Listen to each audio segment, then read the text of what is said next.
All right, our message is ready. I was getting an influx of channeled messages all this week, especially yesterday when I was out running errands. And so I was recording everything that was coming through in my phone notes and on my voice recorder so I wouldn't forget them. And so here they are. And I've been getting more today as well. So the message that's really been coming in is, or one of the messages is how we view safety and how we view our own safety and how safe our foundations are, almost even who we perceive to be safe in our lives or who we perceive to be kind of like if we have like certain family members or friends that we're like, oh, this is like an unshakable foundation, or even acquaintances that we view as like safe and friendly, or jobs that we perceive to be safe, career paths that we view to be safe. I feel like Spirit's turning everything on its head, and everything is kind of like up for debate or up for negotiations, I'm seeing. And there's almost like a way that Spirit wants to like coach subscribers on what safety actually means. And we're going to go back to this. We're going to revisit this in a roundabout way. But the first message that I was hearing was that there's that very popular phrase that's been going around, I would say, for a few years. The phrase is, no one is coming to save you. And some people may really, really like this phrase. You know, I can see it being like very useful, you know, for people who have been stuck in like a victim mentality or a mentality of like always needing to be rescued or having someone do something for them, something like that. But Spirit is saying, I mean, for me personally, I will say like that phrase always just feels like a kind of jockey to me. It feels like something a sports coach would say, like buck up, no one's coming to save you, like get back out there. It kind of feels like you get hurt and then it's shake it off. It just feels like that type of sentiment to me. And so I haven't really thought about that phrase maybe since last year, but Spirit was bringing it to my attention and they were saying it's patently false. It is false. And that we actually do have a number of things that are coming to save us. And this can be opportunities. This can be people sent your way. This can be angelic awakenings or messages that you get. It can come in multiple forms. It can come through strangers, but we all absolutely have safety nets and people coming to save us. So we're going to go a little deeper into that and what that actually means. It's almost like when the world might feel like it's falling apart around us, or it might feel that our work situation is unstable, or it might feel like our home situation is unstable, or that we're not, even if we feel like some stability, it feels like it's meant to end, or in any situation, Spirit wants us to know that our safety is absolutely found in following our inner knowing 100% of the time, even when it looks unreasonable and even when it looks like not logical, even when it feels like everything in your mind is, you know, screaming for you to stop, but you can feel that inner knowing. You can really feel that something is coming to save you. So I do want to say a caveat to this is oftentimes we'll feel like this push, like now it's time to move, or now it's time to start something. Now it's time to move in this direction. We can get these feelings of, or even like outward signs or symbols that like something is coming for us, but then it won't come right when we think it will. And so this isn't a message of jumping before you're ready or taking unnecessary risks that would put you in danger. I want to use an example here of what I'm talking about because I think a real life example will help. I'm going to give two examples. So the first example was I think it was during 2020, my ex-partner had he didn't lose his job, but he had graduated with his PhD and had been adjuncting. And so he had graduated with his PhD, and all the adjuncting like professorship jobs had, ended, and they were not being renewed. And so he was waiting to see if he was going to get another job in the fall. He had this other writing and editing job that kind of ended out of the blue. They shut their doors. And so everything, I would say, on the outside with logic and the ego was saying, he should go do this. He should jump into this. We should go do this and this, all these other things that felt very practical. It would be the advice that people would give us. And it's like whatever the common conceptions would be about the situation. But internally, I had this unshakable sense that something big was really going to come and change everything. And I felt really foolish because months and months were going by, 6 months, 7 months. But I knew that we weren't meant to kind of take this like kind of status quo practical way out. I knew that if we just waited and were patient, the right thing was going to come. And I did get really nervous about it. I did get really like fearful and anxious about it. And at one point when I was like furiously cleaning in the house, I had this vision of like an alien spaceship like stopping in midair and then backing up and going in reverse. It was like a flying saucer going forward and then going in reverse. And I immediately knew Spirit was telling me that when Uranus goes into retrograde, which I believe in that year was like, I can't remember when it was, like August or September or something like that in the fall, that the thing that I knew that was coming, the big break, would come through. And it did. And so that's kind of like this example where it's like I wasn't necessarily in a way I was taking a foolish risk, but I wasn't like I want to say, quitting all my jobs or selling everything and like moving to another country. In which case I would totally recommend if you're being led that way, 100%. But it was just this feeling of, I know something's going to change. I know I'm not meant to take any. I knew I was just meant to like trust Spirit and wait. And it did. So the other example I want to bring up, I want to go into this one in a much longer post at some point because there's just so much that I feel like is needed to talk about and that will be helpful. I felt really led to do that, but I haven't done it yet. The next example I have is that I split up with my ex-partner 2 years ago. And I was told that I would meet my new person in June of 2024. Now, I wrote that down in my notes. I have what I call like my Google document of prophecies where I have written down every single word and channeled message I've gotten since 2018. And all like just this list of all of these things from whether it's like world events or my personal life that have come true.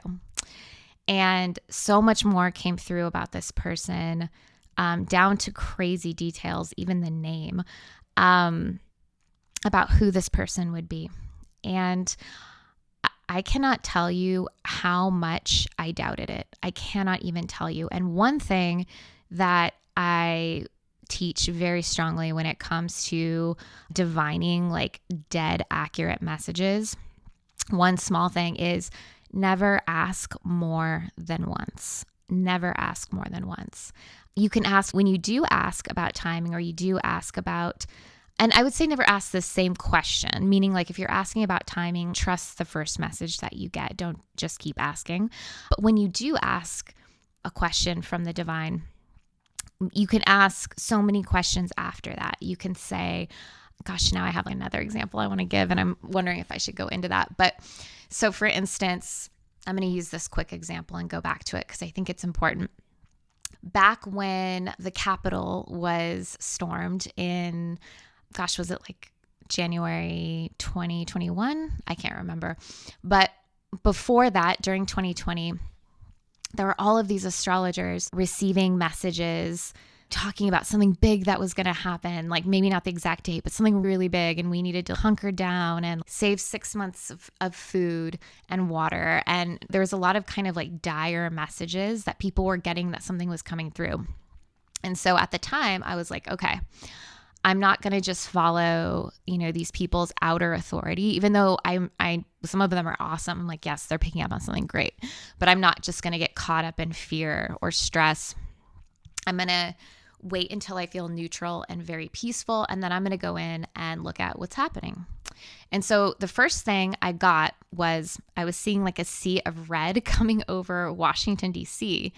And my fear brain kicked in immediately and was like, oh my God, are we being attacked from, by China or something like that?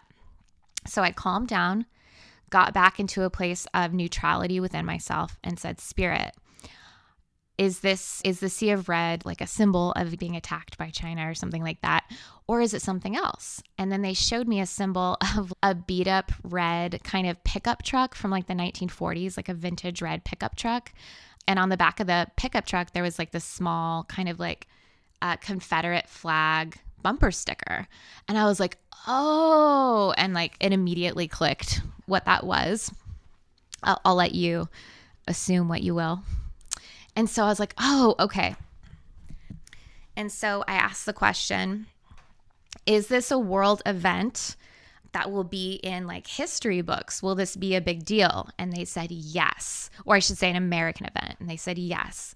And I said, will this event, be as, in history books the way 9/11 was? And they were like, yes. And I was like, oh my gosh, that's so scary. And I said, will many people die? And they were like, no. And I said, will my friends and family go to work the next day as usual? And they were like, yes. And I was like, what? It was hard for me to understand that they were saying like, yes, this will be in history books. And it's a very huge, important event. But no, you guys will go to work, today and the next day, and your friends and family will too. And I was like, okay, well, will this affect everyday people's lives in America, or will it be business as usual? And they were like, I mean, basically business as usual. That's an example I'm using so that you can ask, the questions that you want to ask to the divine, to spirit.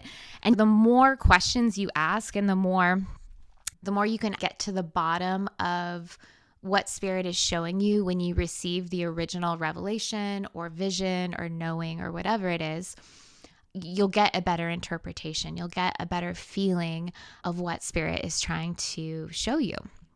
If I had just stopped with my original revelation of seeing a sea of red coming over Washington, D.C., and my ego mind or my assumptions or my fear just jumped in and said, oh my God, it's China, or it's something like just so devastating, that would have been incorrect, even though the vision was correct.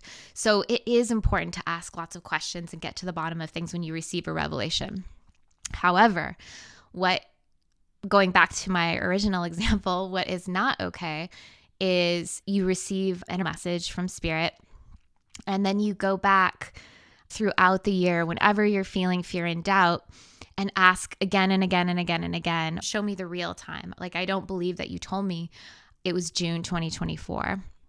As I mentioned in the original example, show me again, like, what is it? What is it? What is it? So it's always about trusting your original revelation. And yes, you may ask more questions about that original revelation, but it's about trusting what you originally received. So back to my original example.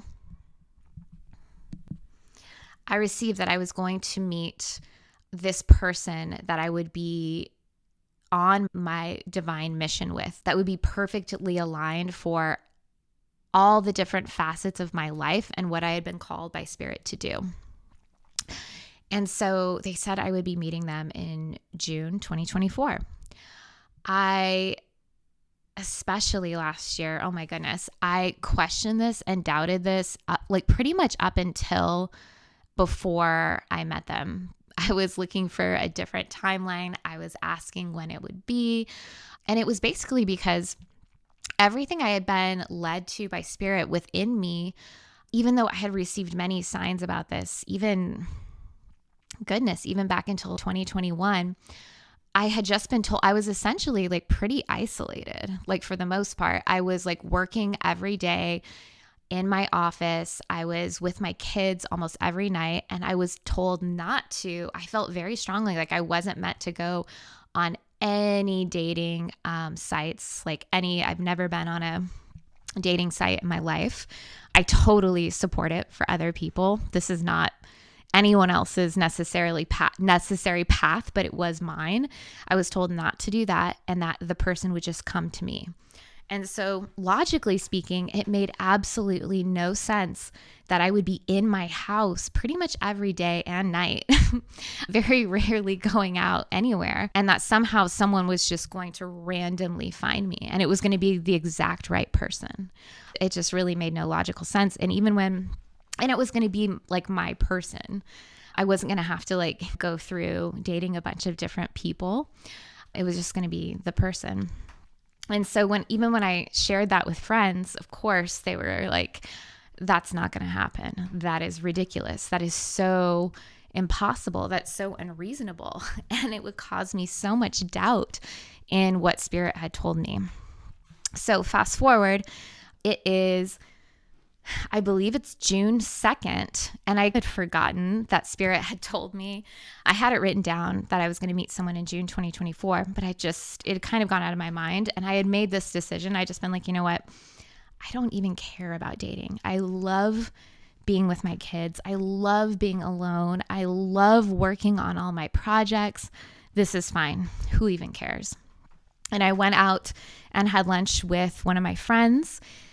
And after we ate lunch, she was driving me home and she was like, oh, I need to stop by. This 80-year-old woman is having a birthday, and I promised that I would go to the birthday. And I was like, that's fine. Just drop me off first. And she was going to do that, but we were in such good conversation. She was like, why don't you just come in with me? We'll stay for such a short time, like 20 minutes, and then we'll leave and we can go take a walk and finish our conversation. So I was, okay. I'm not always the most social person, but I was like, okay, fine, I'll go. And so I go, and towards the end, we're getting ready to leave, but she goes in the backyard to talk to some people.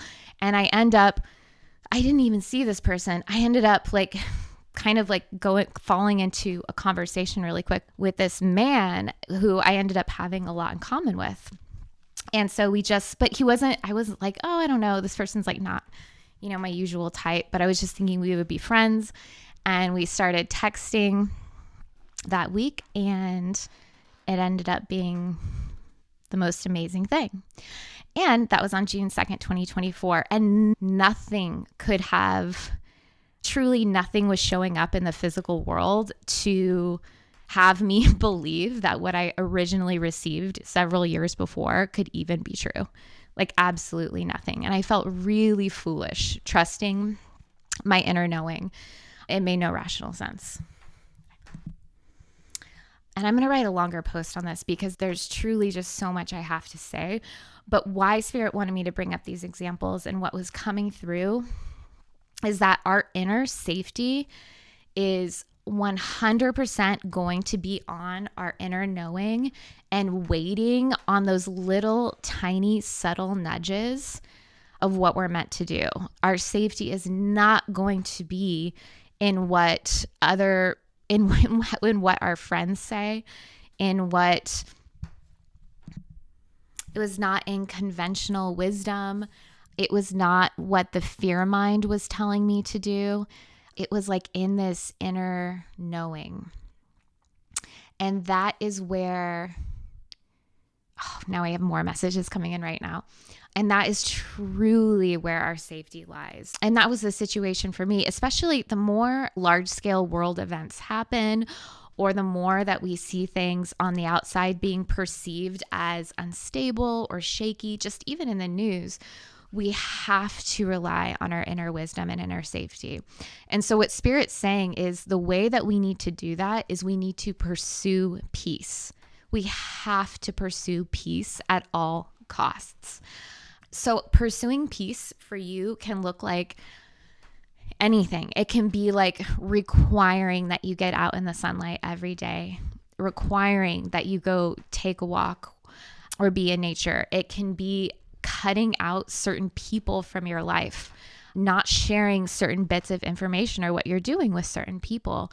It can be deciding to stay home more, deciding to not participate and not look at the news. But there's this call right now to not only pursue peace, but to be devoted to peace, absolutely devoted to maintaining peace in your life, to maintaining surrender.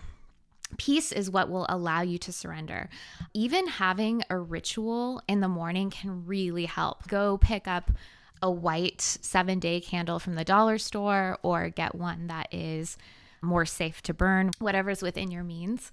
And almost like setting an intention that this is my candle of peace. I am committing to keeping and consistently having peace in my life. And setting up like an altar to peace and having this altar that is set up for my commitment to having peace in my life. Like if I had a deity, it's going to be peace. But it's almost like setting up like this altar that is a commitment to yourself that you visit every day with prayers, petitions, meditation, bringing things in from nature that you want to set up that reminds you of your commitment, whatever that might be.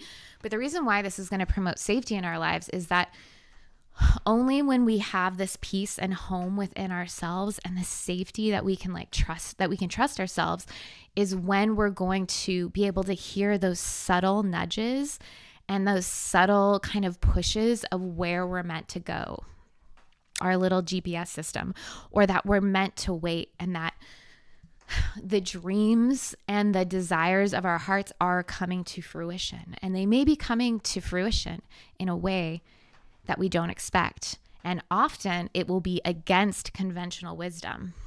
Spirit is going to be turning conventional wisdom on its head. And it's up to you to trust and commit to your own safety. Now, going back to there's no one coming to save you. What Spirit wants to relay to that is that that almost like all the beings in the universe, there's so many beings in the universe that are wanting to save you. Save is like maybe the wrong word, but in a way, there's so many beings in the universe that are waiting with these life rafts. And it doesn't mean that we won't encounter trouble and unfortunate circumstances, but they're saying that like you more than your fear mind or your logic mind, you can absolutely trust your inner self. And that as you wait or stand in place, because Spirit's telling you to wait, that they're bringing something to you, you don't have to go out and get it, or they're telling you to take certain moves and certain steps, you can trust that there are life rafts, people, situations, and opportunities that are going to meet you, that are going to start leading you on a trail, like a trail through the forest that was unseen and that you never thought would be there in the first place. And you can absolutely trust that. There's a big sense of like, you may not have been able to trust certain people in your life, or you may not be able to trust your past, but you can absolutely trust in Spirit. You can absolutely trust in Spirit. Even as you're going through a really difficult time, you can trust that you will be led out of the darkness, that you are being taken out of the darkness. The more that you have peace in your life and you have peace of mind, the more you can trust your inner knowing. We really want to make sure, Spirit's like showing me the sign of Libra. And it's almost like we want to make sure the scales are balanced. Sometimes I've noticed that people who are really knee deep in like the spiritual community can almost have these channeled messages or thoughts, or they take these unnecessary risks almost in this way that's like very ungrounded. And it often seems to, and I don't want to like broad brush it because there's so many amazing people in the spiritual community, but I'm just talking about a certain aspect that I've seen over and over again where there's like very little discernment, very little groundedness. And so we want to make sure that the opposite scale is full of what I would say wisdom and embodied knowledge. So we have this like inner peace, and we learn through experimenting and through writing down what we receive from spirit. We learn how to receive accurate messages. We learn how to trust our subtle knowing. But we don't want to like just take like crazy risks that, you know, I don't want to say all the time. Like it really depends on your inner knowing. Like really trust your inner knowing more than like truly more than outward signs, truly more than anyone else outside of yourself. Truly, truly trust your inner knowing. And to do that, you have to be at peace. You have to be at peace and you have to be surrendered. But we want to be balanced. We want to have groundedness and discernment and embodied knowledge. And then we do want to take action, and we do want to have faith in the unseen, and we do want to trust, and we do need to know that miracles are absolutely real, wild miracles. So those two things truly have to be balanced. We don't want to have the scale tipping too far in one direction. We don't want to be too cynical or skeptical or stuck in conditioning and logic.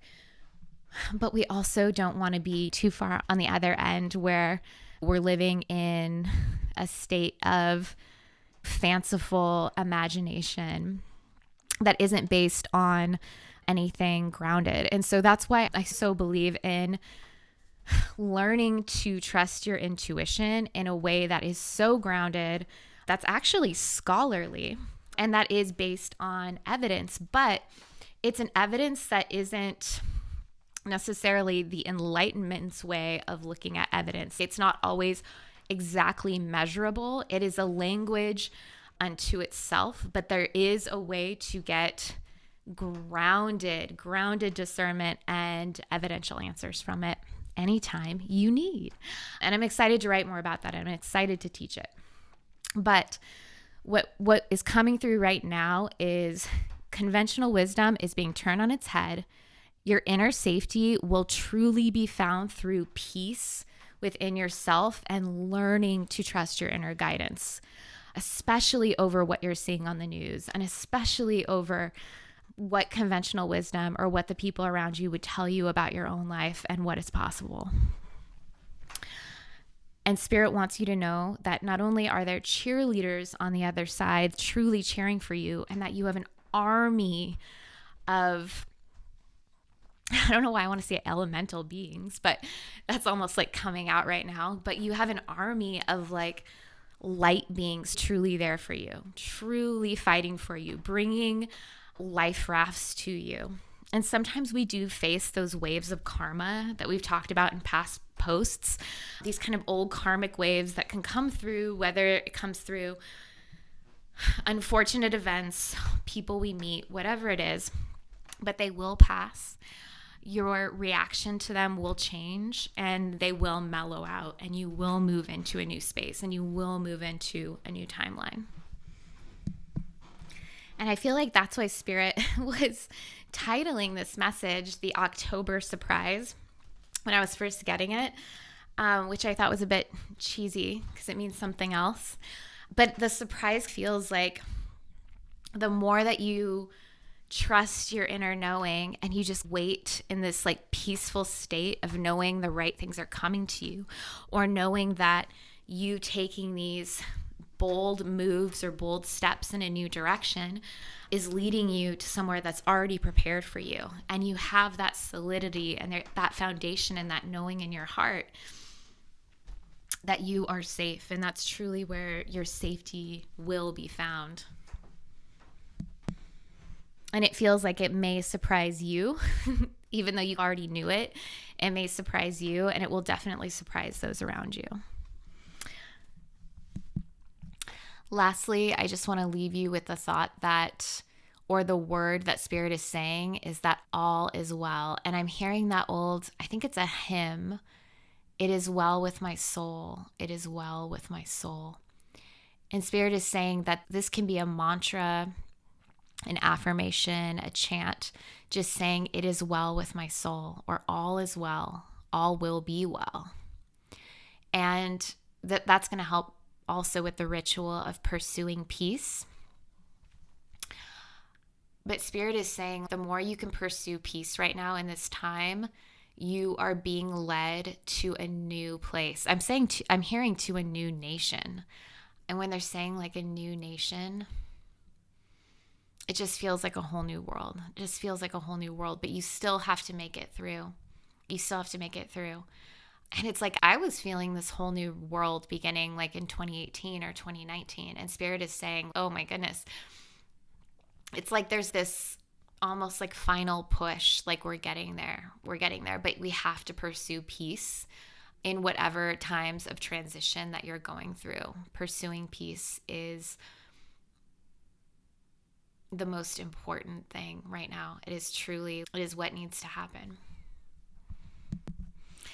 And so many times we can be in really uncomfortable situations, whether it's a living situation or a job or whatever it is, and we'll feel this like inner push, like we have to go, like we have to go now. Things have to change right now. And I encourage you during those times to get to a place of neutrality and really seek peace and really seek calm and ask Spirit, is now the time? And oftentimes we're getting these feelings of things need to change, and we're meant to pray and ask our guides, our guardians, the divine, whoever you pray to. We're meant to ask, this is what I want. This is what I want for the future. May your will be done. And the reason why we say may your will be done is that it's almost like it can be like praying to your higher self. The Holy Spirit is your higher self. Your higher self knows all. It has been around since the beginning of time. And so we're saying this prayer because we know in this incarnation, our conscious human mind, with all of our very human opinions and our own bias, our own past conditioning, has a very narrow view for us for what is possible. Yeah, and that our higher self knows exactly what is right for us. It knows the right person for us. It knows the right place that we're meant to live. It knows the right job for us. It knows the correct timing it's meant to come about. And so we say those prayers, we have those manifestations, and we have faith that they are coming to pass and that we will take those balanced, discerning steps toward our future life and towards our future goals. Yeah, and sometimes we know ahead of time something big is coming for us, but those transits won't be there to execute that for maybe another year or so. Or maybe it's a few hours away, just like it was for me when I was meeting my special person. So anyways, I want to leave you with that. Oh, and then one more thing Spirit was saying is they were saying they are taking us through the desert, but we will thrive in the desert. This was a big part of the message as well. I'm so glad I didn't forget it. There was this sense of almost seeing like Moses leading the children of Israel with his sister Miriam and his brother Aaron, leading them through the desert. And that, but this time we were going to thrive in the desert. And the more peace we had, the more we would thrive.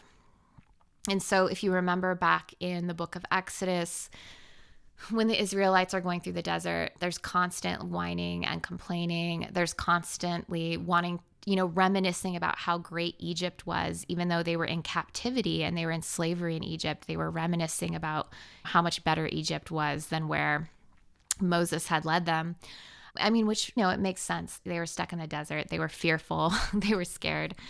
But along the way, God provided water that came out of a rock. He provided manna that, came from the sky to eat every single day. They were taken care of. And so Spirit is saying, like, this time when we go through our own metaphorical desert, which is like a passageway. It's just a tunnel until we reach like the land of milk and honey, if you will, like your manifestations. They're saying this time you will thrive in the desert. You will thrive because you'll have peace in your heart and you will absolutely trust. You will receive what you ask for. You will receive more than your share, Spirit is saying.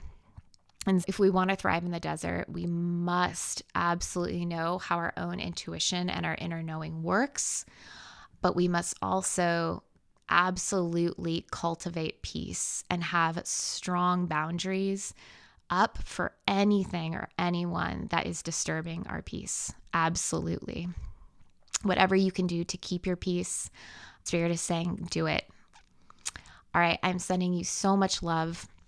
I also want to say that for our Day of the Dead message in November that is coming, please feel free to send in any petitions, any prayers, any manifestations, or any thoughts to loved ones that have passed on.